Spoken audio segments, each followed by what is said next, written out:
In order to crack these competitive exams, what you need to understand is that you are not trying to learn concepts and formulas and try to apply it during the exam.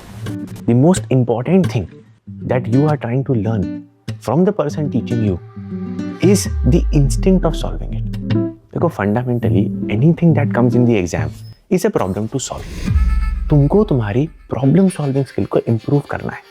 It just happens to be कि यार वो problem English की problem है, कि वो problem reasoning की problem है, कि वो प्रॉब्लम मैथ की प्रॉब्लम है. तुम एग्जाम में बैठे, तुम्हें मालूम नहीं पड़ा 2 घंटे कहाँ निकल गए, तुम फ्लो कर गए, तुमने अपने इंट्यूशन, अपने इंस्टिंक्ट को अप्लाई करा, तो तुमने बेस्ट परफॉर्म करा. अब अगर अल्टीमेट गोल फ्लो अचीव करने का है, तो what is holding you back, इस बारे में थोड़ा विचार करना जरूरी है. So there are 3 levels to achieving this flow.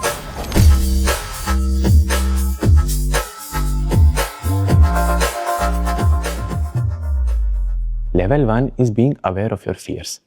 What is holding you back?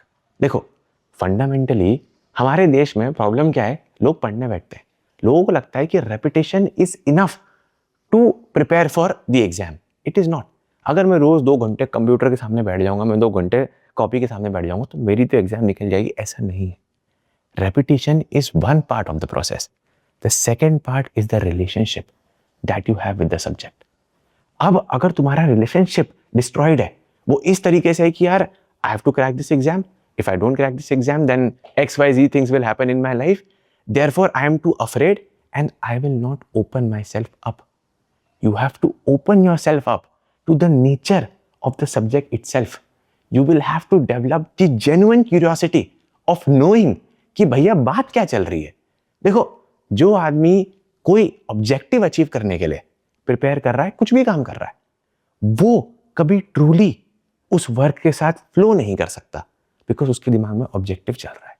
When you let go of that fear, of that objective, of what will happen in the future when this exam will be cracked और not cracked, जब तुम इस fear को let go कर दोगे, तो वहां बनेगा स्पेस, और उस स्पेस को तुम फिल कर सकते हो ट्रू जेन्युइन क्यूरियोसिटी के साथ.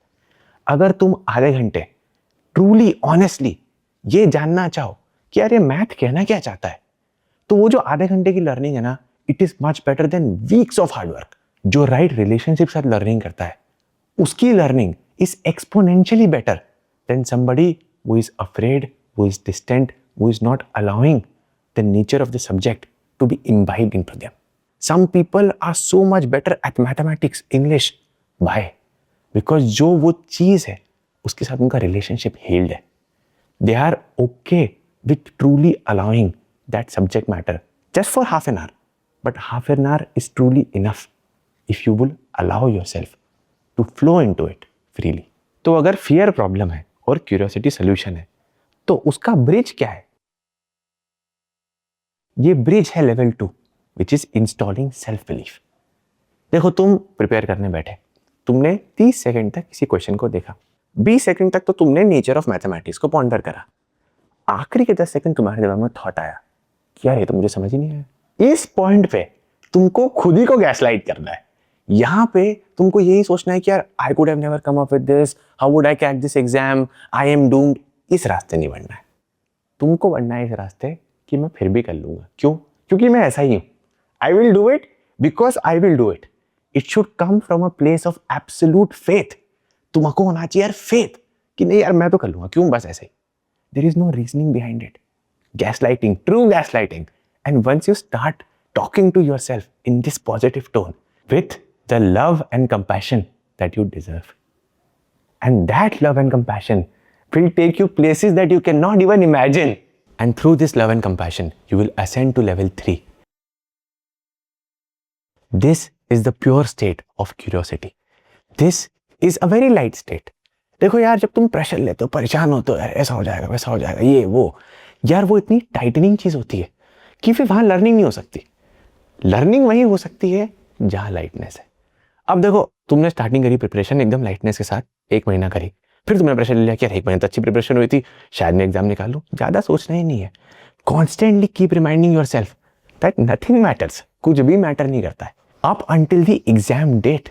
एग्जाम के दिन भी तुम बैठे हुए हो, तुमने पहले कोई प्रेशर नहीं लिया, पर एग्जाम के दिन प्रेशर ले लिया, तो गेम वहीं खत्म हो जाएगा. देखो, जो लाइटनेस है वही लॉन्जेटिविटी है, वही लंबा चलता है.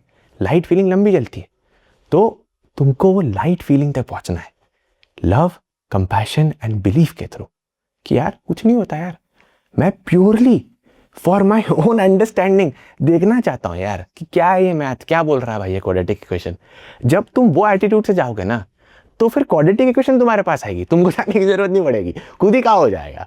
तो learn to develop, cultivate this sense of ease within yourself, and you will see what your mind can do, what it is capable of, and the greatness that you can achieve in your life. And by the way, अगर तुमको इस chill तरीके से पढ़ना है तो मैंने full course बना रखा है। लोग मेरे को बोलते रहते हैं यार कोर्स बनाओ, लोगों को पता ही नहीं है भाई मैंने कोर्स बना रखा है, तुम जाके देख सकते हो, डिस्क्रिप्शन में भी लिंक है, तुम जाओ पहला वीडियो देखो, फुल लाइटनेस लो, मजे से पढ़ो, कोई दिक्कत की बात नहीं।